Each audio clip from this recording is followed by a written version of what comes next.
ونعوذ بالله من شرور أنفسنا ومن سيئات أعمالنا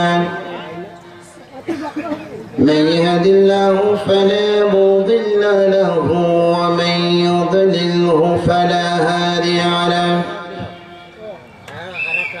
ونشهد أن لا إله إلا الله وحده لا شريك له ونشهد أن سيدنا وسندنا وحبيبنا وطبيب أرواحنا محمدا عبده ورسوله الذي أرسله بالحق بشيرا ونذيرا وداعيا إلى الله بإذنه وسراجا وقمرا منيرا فقد قال الله تعالى في كلامه المجيد وفي فرقانه الحميد জবান ছেড়ে প্রাণটা উজাড় করে বলি আউযু বিল্লাহি মিনাশ শাইতানির রাজিম বিসমিল্লাহির রাহমানির রাহিম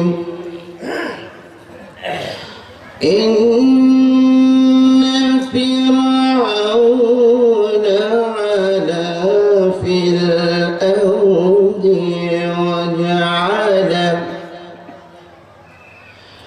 وجعل أهلها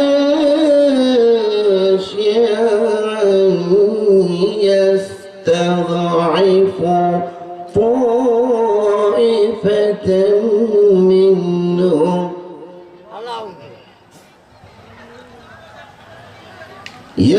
يستضعف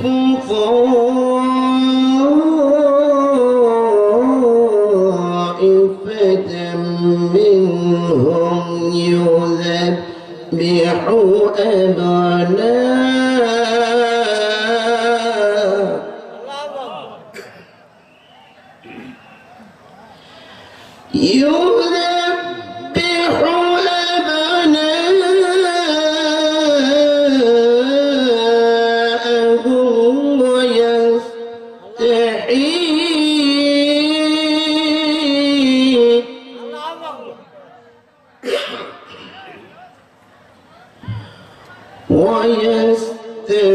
ويستحيي نساءهم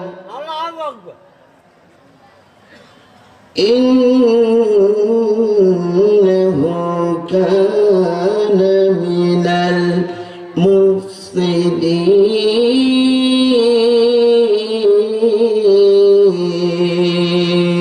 المفسدين صدقت يا ربنا. عن علي رضي الله تعالى عنه قال قال النبي صلى الله عليه وسلم يوشك أن يأتي على الناس زمن الله يلقى من القرآن إلى الإسلام ذو اسمه مساجدهم أميرة يخرج من الهدى أولئك شر من تحت يد السماء من عندهم تخرج فتنتهم وفيهم تعود رواه البيهقي.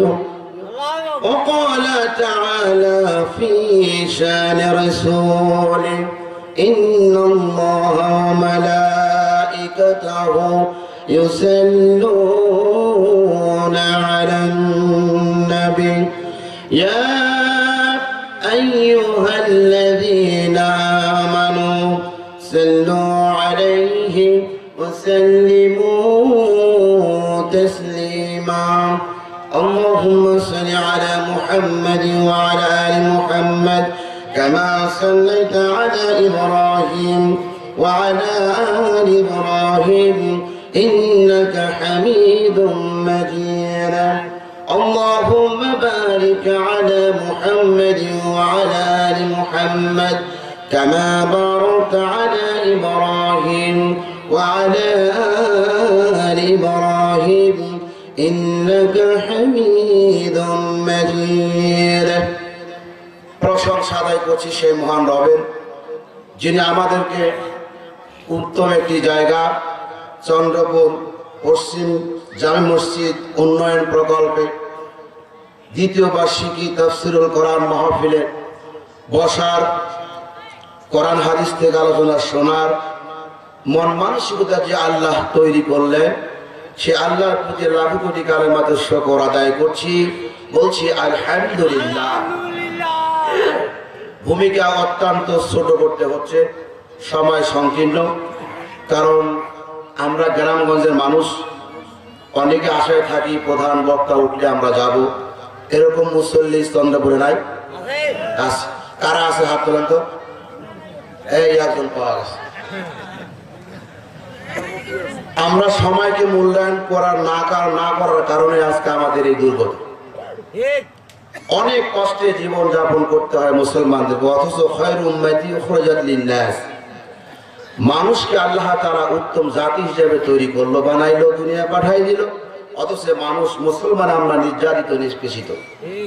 কারণ আমাদের লক্ষ্য, আমরা কখনোই নিজের মিশনকে সামনে রেখে চলাচল করতে শিখে নাই। হাজারো তাফসীরুল কোরআন মাহফিল এই দেশে অনেক হয়েছে, জুলুম, জেল, জরিমানা, অনেক কিছু হয়েছে, এরপর মানুষের কোনো পরিবর্তন আসে না। আসছে? যদি এসে থাকে মনে করে যে না কিছুটা পরিবর্তন হয়েছে, আপনাকে বুকে হাত দিতে বলতে পারেন যে এই সমাজ থেকে সুদ উৎখাত হয়েছে, গাঁজা খাওয়া বাড়ছে না কমছে? বিশেষ করে আমি আপনাদেরকে বলি, তথ্য নিয়ে কথাগুলো বলছি, যদি এই বাংলাদেশে জরিপ করা হয়, আপনাদের এই পার্বতীপুর থানায়, বিশেষ করে চন্দ্রাপুর এলাকায় ইয়াবা চলে বেশি, গাঁজাখোর বেশি, এরা সব জায়গায়। আরেকটা কি বলে যে ওটার নাম খেয়াল নাই, এই জিনিসগুলো আপনাদের এই চন্দ্রাপুরে বেশি চলে, তবে এই এখানে যারা আসছেন তারা খায় না, ঠিক না ঠিক? বন্ধুগণ, আমি আগেই বলেছি ভূমিকা ছেড়ে দিয়েছি, সময় অতি অল্প। আমি কথাগুলো বললাম আপনাদের এলাকার সন্তান হিসাবে, রাগ করলেন নাকি? আমি যুক্তি দিয়ে কথাটা শেষ করতে যাচ্ছি। আমি যদি ঢাকায় থাকি, ঢাকার কথা বলছি, বাস্তবতা। একটা ছেলে হোস্টেল আছে, অর্থাৎ ব্যাচেলর জীবনে যারা ঢাকায় থাকে, তারা প্রায় একটা বাড়িতে 300-400 ব্যাচেলর ছেলে, যুবক ভাইয়েরা একটা বাড়ি তারা ভাড়া করে নেয়, ওইখানে তারা জীবন যাপন করে। সারাদিন ডিউটি করে এসে সন্ধ্যার সময় তারা ওখানে ঘুমায়, খাওয়া দাওয়া করে। এই 200-400 লোকের মধ্যে, ব্যাচেলরদের মধ্যে একটা দলনেতা থাকে, যাকে বলা হয় ম্যানেজার। ওই বাসার ম্যানেজারই বলে, বাড়ির মালিক তাকে দায়িত্ব দিয়েছে যে যত রকমের খানা দানা লাগে, বাজার সদা লাগে, সব তোমাকে বহন করতে হবে, তুমি একটু ভালো করে দেখাশোনা করবে। মালিক যেহেতু ক্ষমতা দিয়েছে, এই ছেলেটা বাজার সদাই করে প্রতিদিন খানার ব্যবস্থা করে, রান্না বান্নার ব্যবস্থা করে। এইভাবে চলতেও দেখা যায় সে এমন খারাপ রাস্তায় চলে যাচ্ছে, মালিক যে টাকাগুলো দিচ্ছে মানুষদেরকে ভালোভাবে খাওয়ানোর জন্য, যেহেতু তারা ব্যাচেলর ছেলেবেলে থাকে, একটু রান্না ভালো করে হবে, মাছ মাংস ভালো কিছু খাবে। এই ছেলে যে টাকা দেয় ওইখান থেকে আবার চুরি করে। কি করে ভাই? চুরি করে। এই চুরি করাটা আশেপাশের কিছু ব্যাচেলর, কিছু যুবক টের পেয়ে গেছে। এই চুরি করতেছিস, যদি ভাগ না দিস তাহলে কই দেব। অথচ দেখ, চিন্তা করে যদি এই সাদার জনকে আমি আমার হাতে করে নিতে পারি, তাহলে আমার মনে হয় এই ব্যাচেলর ছেলেগুলোকে তারা আমার দ্বারা খুব কষ্ট হবে না। 7 থেকে 8 জন তার পক্ষে নিয়ে গেল। যদিও 7-8 জন লোক জানতে পেরে প্রতিবাদ করতে গিয়ে তাদের মুখ বন্ধ করছে, এই ব্যাচেলর যে প্রধান, এই 7-8 জনের মুখ বন্ধ করে দিয়েছে। ওদের কিছু ভাগ টাগ দেয়, ব্যাচেলর স্বাবলম্বী হয়। এরপরে এই 7-8 জন যে খাচ্ছে ওরা প্রতিবাদ করছে না, বাকি কিছু যারা লোক আছে ওরা বলছে কি রে ওরা 7-8 জন ঠিকই খাচ্ছে যাচ্ছে প্রতিবাদ করে না, আমাদের ভাতে ভর্তা ডাল ও গোস্ত মাছ খেয়ে খাচ্ছে, ব্যাপারটা তথ্য নিয়ে দেখে যে আসলে ওদের মুখ বন্ধ করে দিয়েছে। কথা মনে বোঝে না, মুখ যখন বন্ধ করা হয়ে গেছে আর সহ্য করে না, আন্দোলন সৃষ্টি হয়ে গেল। আমরা এই ম্যানেজার মানি না, একে এখান থেকে বের করতে হবে। এই ম্যানেজার আমরা মানবই না, বের করে দিল। মালিক পক্ষ এসে চোরের বাচ্চা চুর, তোর টাকা দেয় ভালো কিছু খাওয়াবি, আবার চুরি করে অল্প কিছু খাওয়া, তোর আর রাখার দরকার নেই, সরেন বাইর করে দিল। নতুন ম্যানেজার নিয়োগ হয়ে গেল। আমি যে কথাগুলো বলছি একটু বোঝার চেষ্টা করো। নতুন ম্যানেজার আসছে, ধরেন 2-4 দিন হয়ে গেছে, এসে উনি দায়িত্ব পাওয়ার দেখে কাঁচা বাজারে 10,000 বাকি, চাউলের মুদির দোকানে 10,000 টাকা বাকি, এইভাবে প্রত্যেকটা জায়গায় বাকি রেখে রেখে নিজের আখের বোঝা টাকা নিয়ে পড়ে গেছে। এখন বাকি লোকগুলো কি করে, ঋণ শোধ করবে ওই টাকা দিয়ে নাকি খাওয়াবে, হিমশিম হয়ে গেল। হিমশিম খাচ্ছে নতুন ম্যানেজার। তো বলছে ভাই আমি তো বিপদে পড়ে গেলাম, কিভাবে খাওয়াবো গোস্ত মাছ, একটু অপেক্ষা করেন, আমি মালিকের কাছে কয়ে কিছু টাকা পয়সা যা ভালো কিছু খাওয়াইতে পারি, তাহলে একটু সময় দেয়। কিছু ওই যে 8 জন লোক ছিল, আপনার খেয়াল আছে, যার মুখ বন্ধ করে 8 জন লোক চিন্তা করে যাই কর ভাই আগেই ভালো ছিলাম, ঋণ করবা যাই করি ভাই আগেই ভালো ছিলাম, কারণ আগে খাওন পাইছে, ভালো মন্দ খাইছে, ওর পকেট গুছাইছে, আর ও এখন বলতে আগে ভালো ছিল। এখন এই ম্যানেজার বলছে ভাই একটু সময় না দিলে আমি ভালো মন্দটা কি করে বুঝাবো, এত টাকা ঋণের বোঝা যা আমার দেখলাম, দেশের অবস্থা খারাপ, পদ্মা সেতুর টাকা সব খাওয়া ফেলাছে, যমুনা নদীর টাকা সব খাওয়া ফেলাছে, সব জায়গার টাকা, জনগণের শেয়ার বাজার টাকা সব খাওয়া ফেলাছে।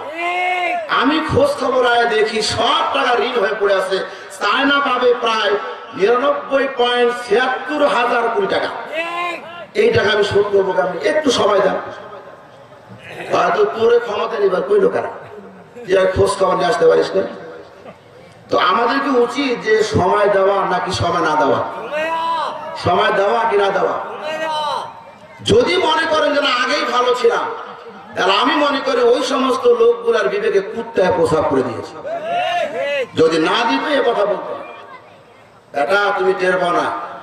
ডক্টর মাসুদ ভাইয়ের স্ত্রী যখন হাসপাতালে গর্ভের সন্তান যখন বের করে দেয়, নিজের গর্ভধারণী মাকে সন্তান তো দেখতে দেয়নি হাসপাতালে, ডক্টর মাসুদ ভাইকে তার নিজের সন্তানকে দেখার সুযোগ করতে দেয় নাই এই জালেমেরা। আর এই জালেম যখন পালিয়ে গেল, ওই জালেমের দূষণ যদি বলে আগেই ভালো ছিলাম, তা আমি মনে করি যেমন কুত্তায় প্রসাব করে দিয়েছে, তোর জন্মে দেখ, খোঁজ করে দেখ, আসলে তো সব জায়গায় সমস্যা। এই কথা বলা কথা না।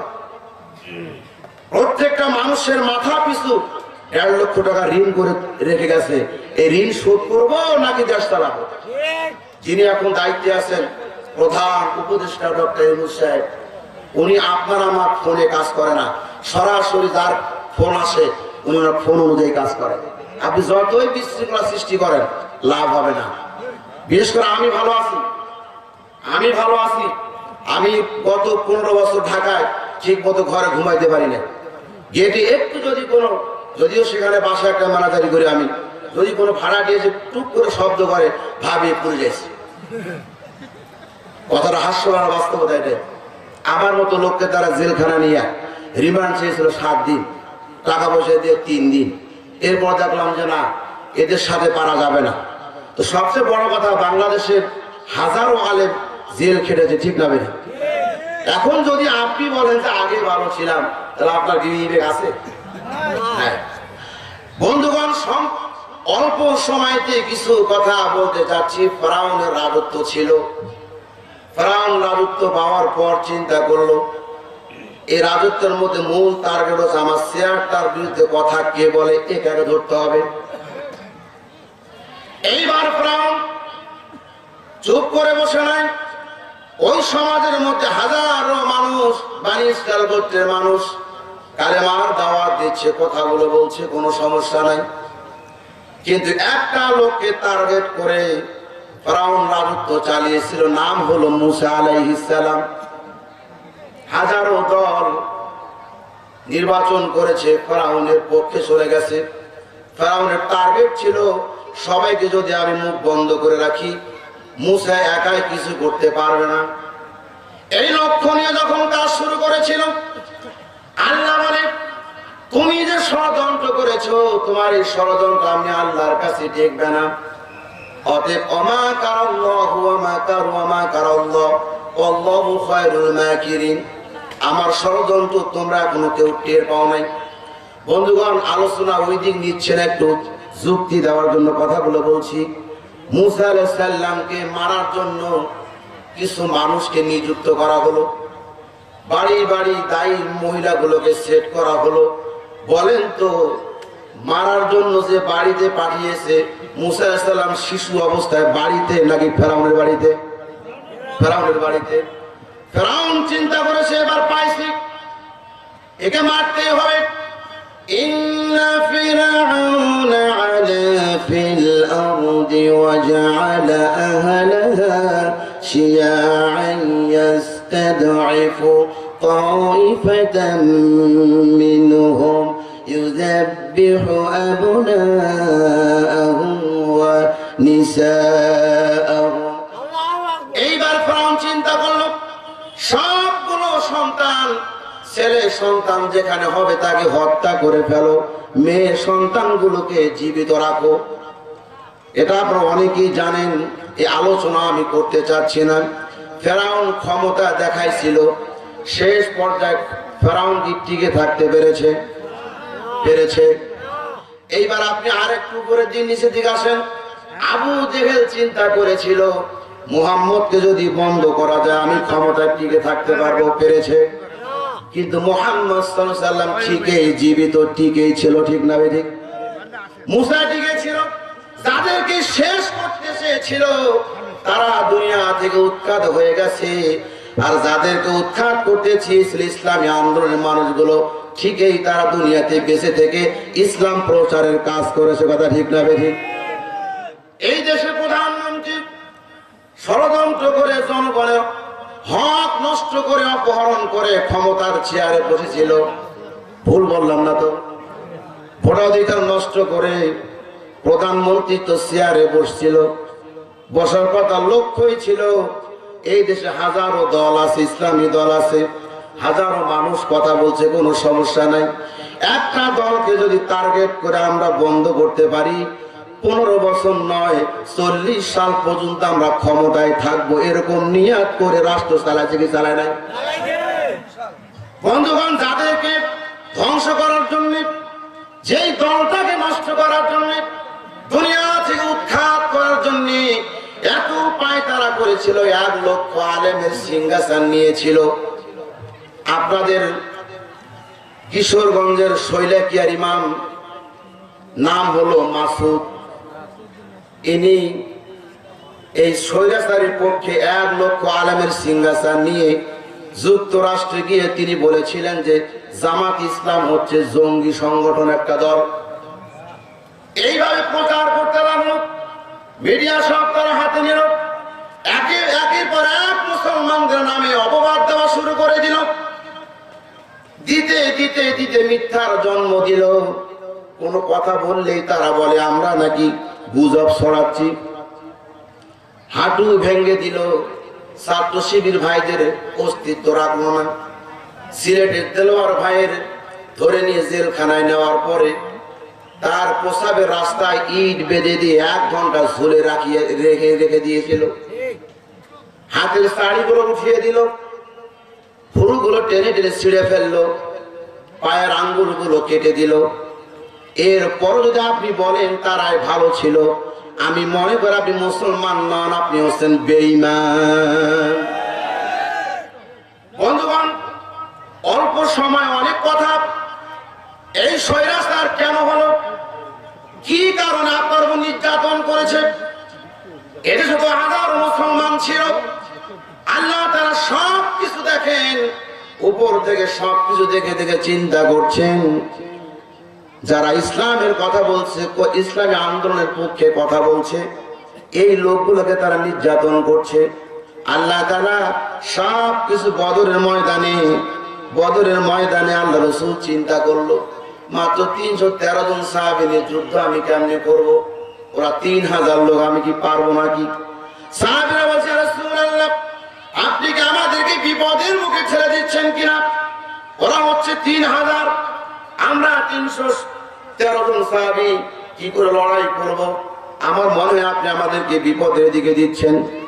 বিশ্ব নবী আল্লাহর দরবারে দোয়া করলেন। দোয়া করার পর আল্লাহ জবাব দিলেন, হে নবী, আপনি একটু শান্ত হন, একটু ধৈর্য রাখুন। এই ধৈর্য রাখার কারণে আল্লাহ তাআলা সেই দিন সময় 1000 উপর থেকে ফেরেশতা নাজিল করল। 1000 ফেরেশতা দিল, ফেরেশতা দিয়ে যোদ্ধা বাড়িয়ে দিল। ওই যুদ্ধের ভিতরে 2 জন ছাত্র ছিল, ছোট্ট বালক। তারা ছিল 2 জন অল্প বয়সী শিশু সন্তান। বন্ধুগণ, আপনার মতো জালেমকে মারতে সেনাবাহিনীর প্রধান লাগবে না, পুলিশ সুপার লাগবে না, আপনাকে হত্যা করতে, আপনাকে শিক্ষা দিতে বড় যোদ্ধা লাগে না। আল্লাহ ফেরাউনকে মাত্র পানির মধ্যে যখন চুবাইল, বলছে আনা মিনাল মুসলিমিন, আমি তো ঈমান এনেছি, মুসলমানদের মধ্যে একজন, চুবাও কেন? আল্লাহ বলছে, নাম নাম, বুঝতে পেরেছি তুই এখন ঈমান আনার কথা বলছিস। না, তুই ঈমান আনিসনি, তুই ঈমান আনলো, তোকে আমি ছাড়বো না। তুই আমার মুসাকে অনেক জ্বালিয়েছিস। আমার বন্ধুগণ, ফেরাউন কি বাঁচতে পেরেছে? পানির মধ্যে চুবে। আমি একটু মনে মনে ভাবছিলাম 15 বছরে, কি জানেন, আমি যতটুকু আমার কাছে চিঠি আসছে যে মা বোনরা যারা আছে ওনাদের জায়গা হচ্ছে না, তাহলে কাজ করি, আমরা পুরুষ পেলে ছেড়ে দিই, মা বোনরা সামনে আসুক, আপনার ভিতরে জায়গা হচ্ছে না, জায়গা বাড়ান। আর যারা জায়গা ফাঁক করে বসে আছেন, একটু চিপা চাপা করে বসেন, একটু সময় কষ্ট করে বসেন, আর আমরা অল্প সময় দিয়ে মাদের শেষ করে দেবো ইনশাআল্লাহ। পৃথিবী না জানো, আমি তো জানি, আমি কি পাপ করেছি হায়। পৃথিবী না জানো, আমি তো জানি, আমি কি পাপ করেছি হায়। আমার পাপের করলে বিচার, আমার পাপের করলে বিচার, বাঁচার আমার নাই উপায়। দয়াময় প্রভু মাফ করো আমায়, মাফ করো আমায়। বন্ধুগণ, বলছিলাম 2 জন ছাত্র, ছোট্ট শিশু বিশ্ব নবীর দরবারে চলে গেল, ইয়া রাসূলুল্লাহ, আমরা শুনেছি ইসলামের জন্য যুদ্ধ করা হচ্ছে, আমরা এই 2 ভাই যুদ্ধে যেতে চাই। বিশ্ব নবী চিন্তা করে, 2টা শিশু সন্তান যুদ্ধে গিয়ে কি করবে?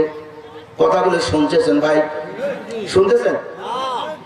2টা সন্তান যুদ্ধে গিয়ে কি করবে? নাই বুকে সাহস, নাই শক্তি, কি করে যুদ্ধ করবে? বিশ্বনবী বলেন, সব তোমরা যুদ্ধ কি করে করবে? তোমরা হচ্ছে ছোট সন্তান, যুদ্ধ করা সম্ভব নয় তোমাদের দ্বারা। এবার ছোট ভাই বলে ওঠে, রাসূলুল্লাহ, আমরা যুদ্ধ করতে পারবো, এই জন্য আপনি আমাদের পরীক্ষা নিতে পারেন। সুবহানাল্লাহ। পরীক্ষা নেওয়ার জন্য বলা হলো, ইয়া রাসূলুল্লাহ, আপনি পরীক্ষা নেন। 2 জন সন্তান, মাঝ মফিজ 2 ভাই, একজন ছোট একজন বড়। ছোট ভাইকে বললো, রাসূল বলে, রাসূল বলছেন, তাহলে কাজ করো, 2 জন তোমরা কুস্তিতে লেগে যাও। 2 জন লড়াই শুরু হয়ে গেল। ছোট ভাই বড় ভাই কানে কানে বলছে, ভাই তুই তো বড়, আমি ছোট। জানা ঘটনা বলছি, শিক্ষা বের করার জন্য একটু বলছি, রাগ করছেন নাকি? ছোট ভাই কানে কানে বড় ভাইকে বলছে, ভাই আমি ছোট্ট, তুমি হচ্ছে বড়, আমি জানি তোমার সাথে আমি পারবো না, যদি আমি না পারি তাহলে যুদ্ধে আমি যেতে পারবো না, তুমি ঠিকই চলে যাবে। অতএব তোমাকে আমি যখন ধরবো তুমি নিজেকে দুর্বলতা স্বীকার করে নিচে থপ করে পড়ে যাবো, আমি উপরে থাকবো, তাহলে দুই ভাই মিলে যুদ্ধে গেলাম, সমস্যা নাই। এইবার দুই ভাই লড়াই হয়ে গেল। সবই সংক্ষিপ্ত করলাম। যুদ্ধ দুজন লড়াই শেষ হয়ে গেল। বিশ্বনবী টের পাইল যারা দুজনে সুরা পরামর্শ করেছে, ছোট ভাই বড় ভাইকে হারার জন্য পরামর্শ করেছে। অতএব এরা যুদ্ধে যাবে, এদেরকে যুদ্ধ থেকে মাহরুম করা যাবে না। যুদ্ধ করার জন্য অনুমতি দেওয়া হলো। বদরে প্রান্তরে গিয়ে অনেক মানুষ দেখতে পায়। ওদের লক্ষ্য ছিল, দুইজন ভাইয়ের লক্ষ্য ছিল, ছোট্ট শিশুদের লক্ষ্য ছিল আবু জেহেল কোথায়, বড় শয়তানটা কোথায়। আমরা কারো লক্ষ্য নয়, বড় শয়তানকে আমরা দেখব। বড় শয়তানের জন্য তারা একজন সাহাবীকে জিজ্ঞাসা করলেন। বলা হলো, আঙ্কেল এই যুদ্ধের ময়দানে যাবে বড় শয়তান আবু জেহেল, উনি কোথায় আপনি কি জানেন? বলছে, তোমরা তাকে দিয়ে কি করবে, তোমরা ছোট মানুষ, তাকে খুঁজতো কেন? দুই ভাই বলছে, আঙ্কেল আমরা জবাব পেলাম না, আমরা জানতে চাইছি আবু জেহেল কোথায়। সারা জীবন আমার নবীকে জ্বালিয়েছে, ইসলামের বিপক্ষে কথা বলেছে, আয়না ঘর বানিয়ে আয়না ঘরে ঢুকাইছে, ইসলাম আন্দোলনের মানুষগুলোকে নির্যাতন করেছে। এই বড় শয়তানকে আমরা খুঁজতে আসতে প্রতিবাদ করব। এই প্রতিবাদ করার জন্য আমরা আসছি। দুই ভাই মিলে মাঠের দিকে চলে গেল। খোঁজ করতে করতে দেখতে পায় আবু জেহেল উট নিয়ে, ঘোড়া নিয়ে সামনের দিকে যুদ্ধের জন্য প্রস্তুতি গ্রহণ করছে। চিন্তা করে, ছোট ভাই আমি তো একেবারে ছোট, উপরে আবু জেহেলকে থাও পাচ্ছি না, থাও পর্যন্ত আগা পাচ্ছি না, কি করে আমি তাকে ঠেকাবো? বড় ভাই ছোট ভাই পরামর্শ করলো যে, ভাই একে এইভাবে শেষ করা যাবে না, পায়ের মধ্যে আঘাত করো ঘোড়ার। কেউ বলছে উটের কথা, কেউ বলে ঘোড়ার কথা। যাই হোক, ঘোড়া অথবা উট তার পায়ের মধ্যে আঘাত করা হলো। আঘাত করলো, ঘোড়া ঠপ করে জমিনে যখন সে বললো, আবু জেহেল পড়ে গেল। আবু জেহেল পড়তে দেরি, দুই ভাইয়ের পড়তে দেরি হয় না। ऐसा তার মায়ের শুরু করছে, মারে আর বলে তুই অনেক জ্বালিয়েছিস, তোকে আজকে শেষ করে ফেলবো বন্ধু। এমন দুই ভাইয়ের তীব্র গতিতে আন্দোলন চলছে। বন্ধুগণ, যেটা শিক্ষার কথা বলছি, এই 15টা বছর শুধু আলেম নির্যাতন হয় নাই, শুধু আলেমরাই নির্যাতিত হয় নাই। নিজের চোখে আমি দেখেছি। আসলে আমার বাসা, আমি নিজে আন্দোলনে ছিলাম। 5 তারিখের বিকাল বেলায় ওই আন্দোলন নিজেই নেতৃত্ব দিয়েছিলাম আমার মসজিদ থেকে। গল্প না, আপনি খোঁজ খবর নিতে পারেন। সেখানে আমি নিজের নেতৃত্বে আন্দোলন নিয়ে সামনের দিকে অগ্রসর হলাম। ছোট্ট মানুষ, লম্বা লম্বা ছাত্রগুলো, মানুষগুলো আগে চলে গেল। যদি সেই দিন আমি সামনে থাকতাম, তাক করেছিল আমার মিছিলের দিকে, গুলি লেগে আমি হয়তো দুনিয়া থেকে বিদায় হয়ে যেতে পারতাম।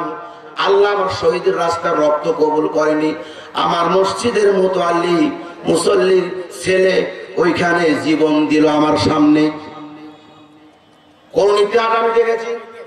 কিছুক্ষণ পরে দেখলাম ওই থানার এমপি নিজেই থানা ঘেরাও করে মানুষের প্রতি অকাতারে গুলিগুলো চালাইলো, মানুষগুলো হত্যা করলো।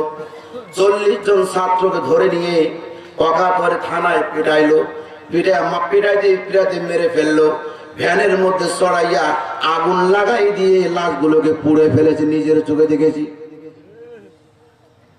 মনে শুনেছেন যে আসলে এরকম ঘটনা ঘটেছে। ভ্যানের মধ্যে লাশ, 40 জন ছাত্রের লাশ, পুলিশ নিজে দাঁড়িয়ে থেকে আগুন লাগিয়ে পুড়েছে। আর দেরি করে নাই।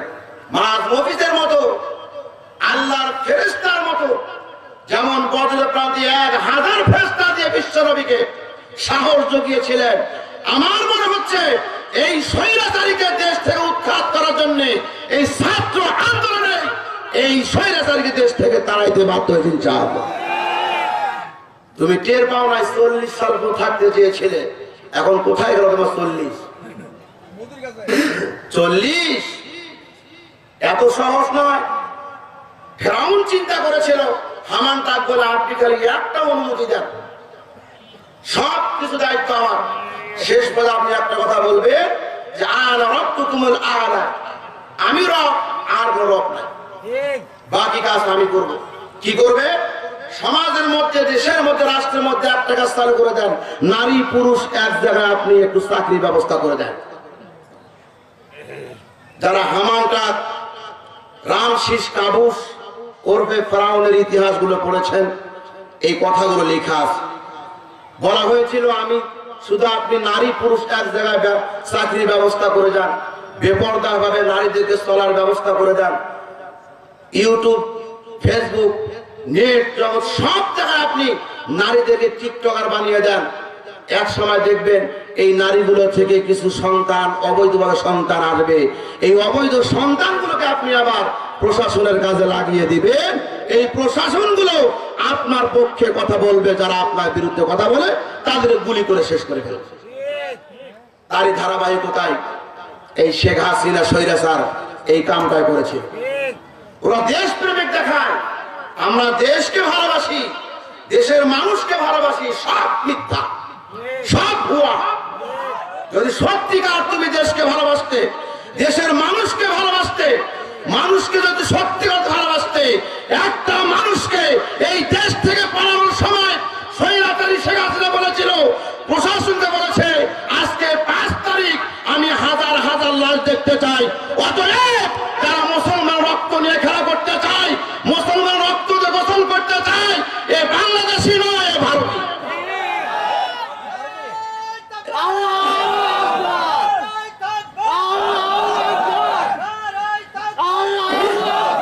আমার ভাইরা, বাস্তবতা আমি নিজে দেখেছি, বাস্তবতা দেখেছি। এগুলো যাত্রাবাড়িতে 5 তারিখে 1476 জন বেসরকারি ভাবে রিপোর্ট করা হয়েছে। 1476 জন লোককে ওয়াকাতরে যারাই মিছিলে বের হয়েছে, টুপি পাঞ্জাবি দেখেছে, তাদেরকে গুলি করে হত্যা করা হয়েছে। যখন ডিজাইন পেপার সিগনেচার করতে বলা হলো, এই দেশের সর্বোচ্চ সেনাবাহিনী প্রধান বলল যে আমাদের দ্বারা সম্ভব নয়। যখন গণভবন ঘেরাও করার জন্য এই আবাবিল নামক পাখিগুলো, মানুষ না রূপক পাখিগুলো, ছাত্র রূপক পাখিগুলো, আল্লাহর নিয়ামতপূর্ণ পাখিগুলো বাংলাদেশের ছাত্র আন্দোলনের মধ্য দিয়ে এই যখন হাজার হাজার লাখো লাখো ছাত্র সংস্থা যখন এগিয়ে আসলো, গণভবন যখন ঘেরাও করা শুরু করে দিয়েছে, তখন আইএসএফ বলেছিল আমাদের দ্বারা সম্ভব নয় ম্যাডাম, আপনি তাড়াতাড়ি দেশ ত্যাগ করেন। তিনি তারপরে বলেছে তোমাদেরকে টাকা দিয়েছি, অর্থ দিয়েছি, সম্পদ দিয়েছি, চাকরির ব্যবস্থা করে দিয়েছি, বড় বড় পদে বসিয়েছি, আমি কি দেশ ছেড়ে যাওয়ার জন্য অনিমহারামেরা তোমরা থাকতে আমাকে কেন দেশ ছাড়তে হবে? আল্লাহ বলেছে তোমার ষড়যন্ত্র যতই করেছো, মানুষকে হত্যা করেছো, গুলি করেছো, আর তোমাকে থাকতে দিব না, তোমার নির্দিষ্ট জায়গা চলে যাও ভারতে। যেতে বাধ্য হয়েছে না? বাধ্য হয়েছে। ইতিহাস, করুণ ইতিহাস, বাস্তবতা দেখেছি তাই বলছি। আর একটা ইতিহাস আপনাদের বলি, যারা মুখে বলেছে দেশকে ভালোবাসি, দেশকে মহব্বত করি, এ কথা যারা বলেছে, আপনারা যারা মুরব্বী আছেন, 1974 সালে একটু ফিরে যান। 1974-এ এই দেশে দুর্ভিক্ষ পড়েছিল, 1974 সালে আমরা ইতিহাস পড়েছি, দেখিনি। ইতিহাস কি ভুলে যাওয়ার মতো? ইতিহাস কি মিথ্যা? যদি ইতিহাসটাকে মিথ্যা করতে চান, তাহলে আমি মনে করব বাংলাদেশের মুসলমানদের জাতির পিতা ইব্রাহিম আলাইহিস সালাম যেমন সত্য, ইতিহাস যদি মিথ্যা আপনি বলতে চান, তাহলে আপনার বাবা মিথ্যা, আপনার বাবা মিথ্যা। আপনার বাবা 1974 সালে বাংলাদেশে যখন দুর্ভিক্ষ পড়ল, আল জাজিরা বিভিন্ন বহির্বিশ্ব থেকে মিডিয়া আসলো, মিডিয়া এসে বলা হলো যে এতগুলো মানুষ মারা যাচ্ছে, আপনারা কিছু করছেন না। তখনকার সেই সময় প্রধানমন্ত্রী ছিল, আপনাদেরকে নাম বলতে হবে নাকি? নাম বলতে হবে? সেই 74 সালে প্রধানমন্ত্রী বলেছিল এটা সব গুজব, আমরা চেষ্টা করছি বিধায় 27,000 লোক মারা গেছে। কয় হাজার লোক? মাত্র 27,000 লোক মারা গেছে। অথচ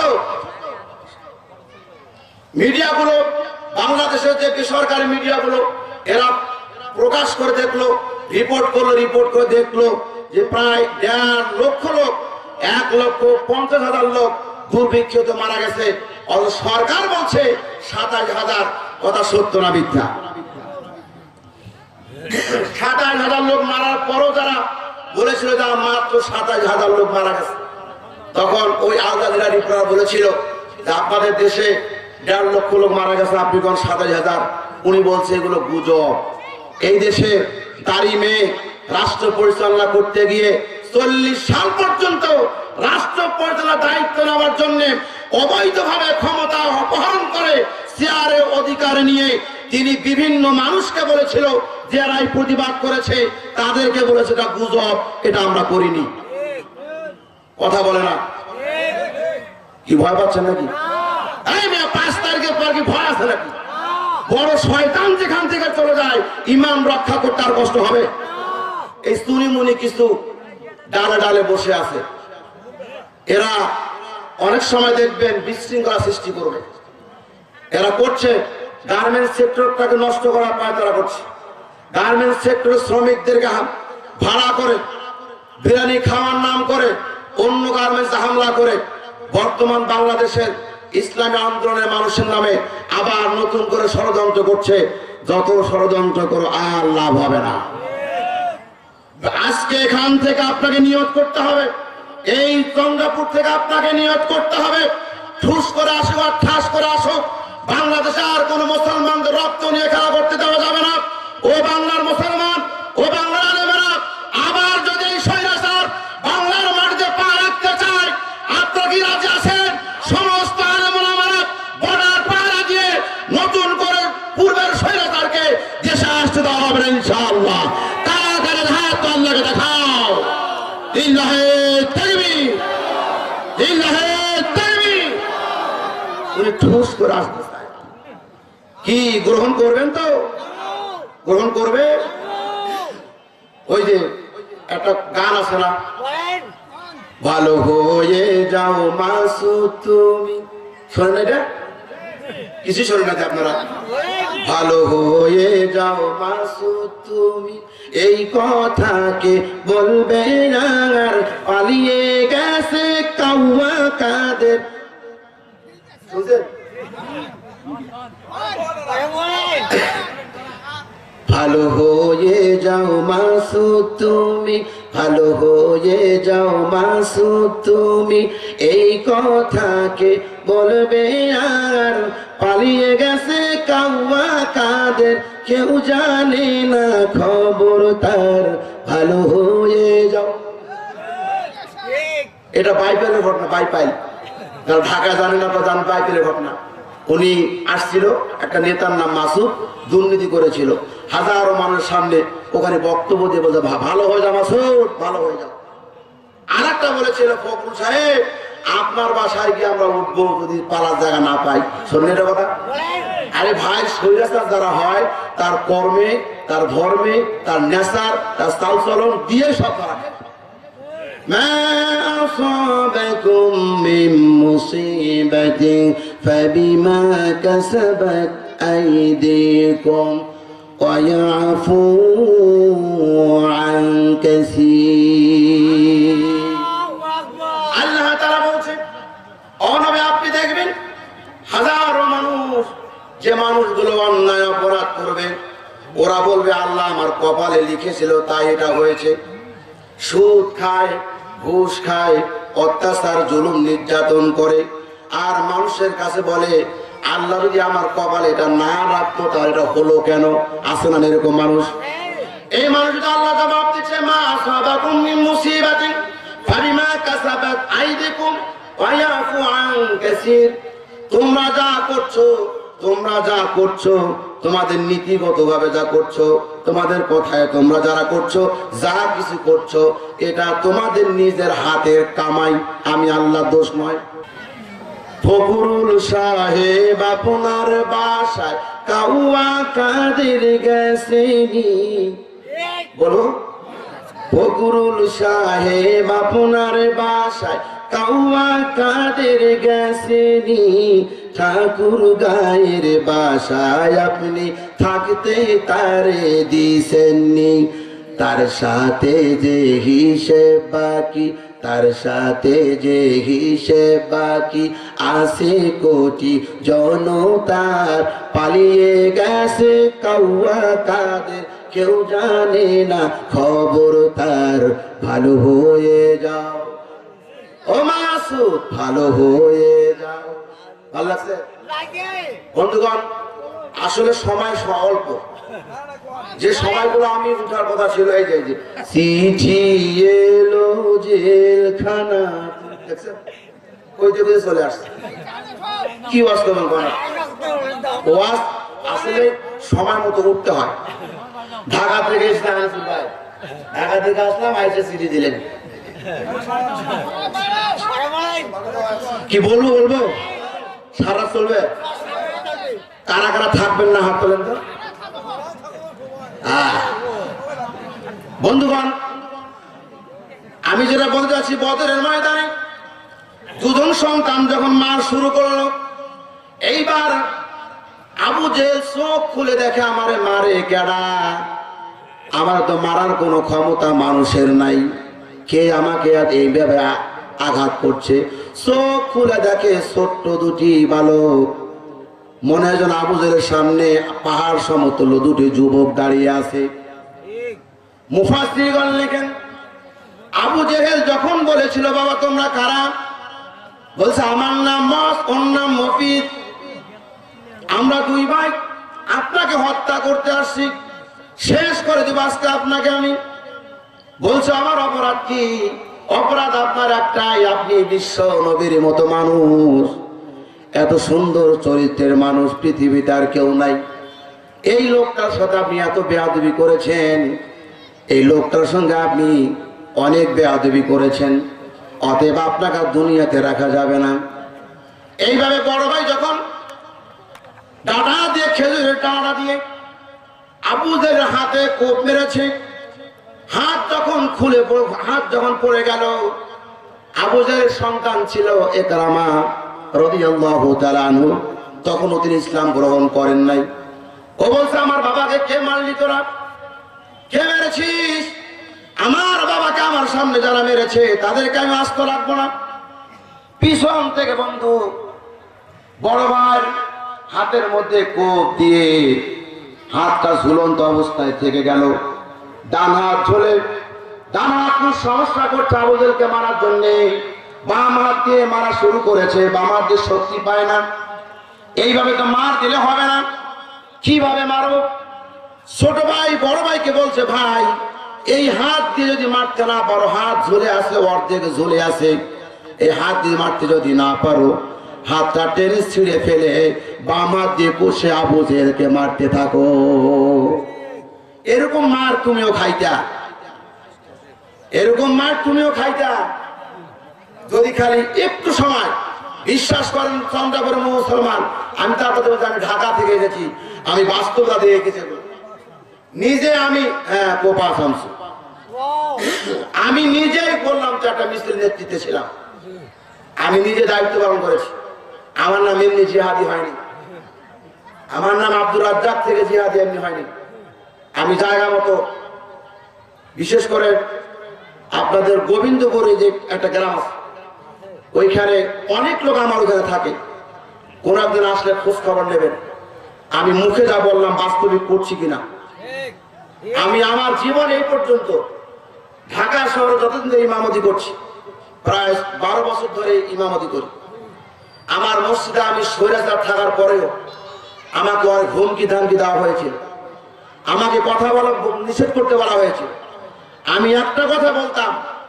দুনিয়ায় যিনি আমাকে পাঠিয়েছেন তার দায়িত্ব হলো আমাকে দ্বারা কালেমার কথা বলাবে আর এই কালেমার বিপক্ষে যারা অবস্থান নেবে যদি ফুটবল না হয় ওই যদি মানুষ আমার সামনে এসে দাঁড়ায় বিপক্ষে যদি দাঁড়ায় আমি মানুষ মনে করবো না কাফের মনে করবো না ফুটবল মনে একটা লাথি মারবো ভারত যা পড়বে জিহাদি নাম আমি দেইনি নাম করে আমার নাম লকব দেইনি আল্লাহর কসম আমি জিহাদি বসাইনি এটা মানুষে দিয়েছে আপনাদের এলাকায় তো আমি অল্প সময় পেলাম দায়িত্ব, আমি বিভিন্ন জায়গায় প্রধান বক্তাকে বক্তৃতা করতে গিয়ে অনেক সময় পেয়ে কথা বলি। আপনারা আজকে যারা পেয়েছেন, আমি বাইতুল আমানের ছাত্র ছিলাম, 2000 সালে পাশ করে ঢাকায় চলে গেছি। ওখানে আমি অনেক কিতাবাদি ঘাটাঘাটি করে আপনাদের সামনে কথা বলার সুযোগ পাচ্ছি। আমার সবচাইতে ভাগ্য আমার শিক্ষক ডান পাশে বসার, আমি কথা বলার সুযোগ পেয়েছি। সম্মান দেওয়ার মালিককে বলেন, কে মালিক? আরে কি না করতে পারে আল্লাহ দেখিয়ে দিল, বলো ভাই, কি না করতে পারে আল্লাহ দেখিয়ে দিল, জুতার বাড়ি দিয়া বুশের ক্ষমতা ছাড়াইলো, খুব করেছে লাফালাফি, যেমন বর্ষাতে ব্যাং করে ডাকাডাকি। চৈত্র মাস যখন ব্যাং গুলো গড়তে থাকে আর যখন বর্ষাকাল আসে পানি পায় তখন ঘ্যা ঘো করে না, এই আইল থেকে ও আইল দৌড়াদৌড়ি করে। বুশ কিন্তু এটাই করেছিল, সারা বিশ্বের মুসলমানের রাজত্ব করতে চেয়েছিল। আল্লাহ বলছে না, খুব করেছে লাফালাফি, যেমন বর্ষাতে ব্যাং করে ডাকাডাকি, এক লাফেতে বিশ্বটাকে জয় করতে চাইলো বসে, এক লাফেতে বিশ্বটাকে জয় করতে চাইলো, জুতার বাড়ি দিয়া বুশের ক্ষমতা ছাড়াইলো। ক্ষমতা চিরস্থায়ী হয় না ভাই, কারো হয় না, কারো হয় না। ইয়াজলিমুনান নাস, একটু আয়াতের ব্যাখ্যাটা শুনো। যারা মানুষের উপর জুলুম করে, নির্যাতন করে, মামলা দেয়, হামলা করে, আয়না ঘরে ঢুকাইয়া নির্যাতন করে, গুম করে, অহেতুক আলেমকে ধরে নিয়ে গিয়ে তার স্ত্রীকে ধর্ষণ করা নজরে দেশে আছে। আপনারা মুফতি আমির হামজাকে চিনেন? চিনেন? তাকে জিজ্ঞাসা করার কথা বলে গেলাম, ওনাকে রিমান্ডে জিজ্ঞাসা করা হয়েছে। মোবাইলে দেখছে একটা সুন্দর নারী, বলছে এই মেয়েটাকে, বলছে আমার স্ত্রী। হ্যাঁ, স্ত্রী বউ এত সুন্দর, এই হুজুরের বউ এত সুন্দর কেন? দেখছেন হুজুরের বউ এত সুন্দর কেন? আর লোভ লালসা লাগিয়ে গেছে। আমির হামজা সাহেবকে বলেছিল যে তাড়াতাড়ি করে স্বীকার করেন, না হলে তোমার বউকে আমরা অপহরণ করবো। নাউজুবিল্লাহ। কত নির্যাতন করেছে দেশের মানুষকে, কত কথা দিয়ে, রাইফেল দিয়ে, হাত দিয়ে, মুখ দিয়ে নির্যাতনের শেষ ছিল না। বিশেষ করে ঢাকা শহরটাকে তারা ঘেরাও করে রেখে দিয়েছিল। ইয়াজলিমুনান নাস, এখানে শুধু মানুষের কথা বলা হয়েছে, ইমানদারের কথা বলা হয়নি, বিধর্মীর কথা বলা হয়নি, হিন্দুদের কথা বলা হয়নি। মানুষ নামে যারা বিবেচিত তাদের নাম ধরা হয়েছে। যারা আলেম আছেন বুঝবেন, ইয়াজলিমুনান নাস শুধু এই বর্তমানের কথা বলা হয়নি, অতীতে যারা করেছে, বর্তমান যারা করছে, ভবিষ্যৎ যারা করবে, সবার জন্য আল্লাহ বলছে ইয়াজলিমুনান নাস ওয়া ইয়াবগুনা ফিল আরদ, এবং তাদের জন্য যারা দুনিয়ার মধ্যে মানুষের প্রতি নির্যাতন করেছে, অপহরণ করেছে, কষ্ট দিয়েছে, জুলুম করেছে, তাদের জন্য আল্লাহ আমি নিজে মামলা দায়ের করব। আচ্ছা, আল্লাহ যদি মামলার বাদী হয় বাঁচতে পারবেন? পারবেন? পারবেন না। আপনার মাঝে স্বৈরাচারী সরকার হয়ে গেল, উনি জুলুম করে গেল, ও তো আল্লাহ যদি নিজে মামলা করে থাকে, ওর জন্য দোয়া করলে আল্লাহ জান্নাত দেবে? জান্নাত পাবে? কেন পাবে না? সারাদিন যদি আপনি নেতা কর্মী হয়ে আপনার মায়ের জন্য হাজার হাজার গরু এনে জবাই করে যদি বলেন যে হুজুর দোয়া করেন, আমি শুধু না, মক্কা শরীফের আব্দুর রহমান সুদাইসি সাহেব যদি এখানে এসে দোয়া করে, জান্নাত যাবে? কেন যাবে না? স্বৈরাচার ছিল, আল্লাহ নিজে মামলা করেছে। আল্লাহ যার মামলার বাদী হয়েছে কেউ ঠেকাতে পারবে না। এখানে বলেছেন যে কিয়ামতের ময়দানে জালেমদের জন্য সুপারিশকারী থাকবে না, অথচ আপনার আমার জন্য বিশ্বনবী নিজেই সুপারিশ করার অনুমতি পাবেন। সুবহানাল্লাহ।